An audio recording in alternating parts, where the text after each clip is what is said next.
Did you know that the multifamily real estate sector in Canada has been experiencing a consistent growth rate of over 5% annually?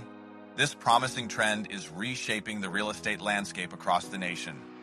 Welcome to the Multifamily Real Estate Insights Podcast. I'm your host, MacKay. Let's get right to it. Today, we're diving into some intriguing legal updates from Indiana that could potentially influence property management strategies here in Canada. Although these laws are specific to Indiana, they offer insights into how legislative changes can impact landlords, tenants, and property owners. Let's explore what these new laws entail. The Indiana legislature has passed several new laws concerning eviction procedures, property rights, and landlord-tenant relations, which will come into effect on July 1st, 2025. These legislative changes are designed to impact tenants, landlords, and property owners across the state significantly. One of the key laws, Senate Enrolled Act 142, addresses the protection of tenants' eviction records. This law introduces measures to shield certain eviction records from public disclosure.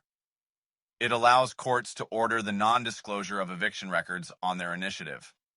Additionally, tenants can request that documents related to their eviction case remain private under specific circumstances. This law ensures that a final judgment for monetary recovery or costs will not become a lien on real estate if the associated eviction actions are prohibited from disclosure. Such measures could inspire similar tenant protection initiatives in Canada. Another important development is the Senate Enrolled Act 157, which provides a legal definition for squatter and outlines expedited procedures for their removal. Property owners can execute an affidavit to attest to unauthorized occupancy, and law enforcement must remove the squatter within 48 hours, barring public safety concerns. This could streamline the process for dealing with unauthorized occupants, a point of interest for Canadian landlords facing similar challenges. House Enrolled. Act 1079 modifies the timeline for the disposal of a tenant's unclaimed property. It reduces the waiting period from 90 days to 45 days for warehousemen or storage facilities to sell unclaimed tenant property. This change could influence similar legislative discussions in Canada, as it provides a more efficient way to handle abandoned property. Finally, House Enrolled Act 1115 allows landlords to petition for an emergency possessory order under certain conditions. If a tenant or their guest has committed a crime affecting the health and safety of others, or if a tenant has provided materially false information to obtain a lease, the court can order the tenant to return possession of the dwelling. This law aims to protect landlords while ensuring the safety of all tenants involved.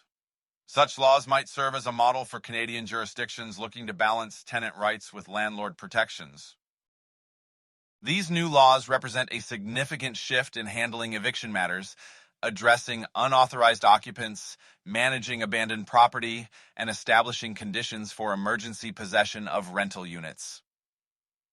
They're a reminder of the evolving landscape of property management, which can offer valuable insights for our Canadian market.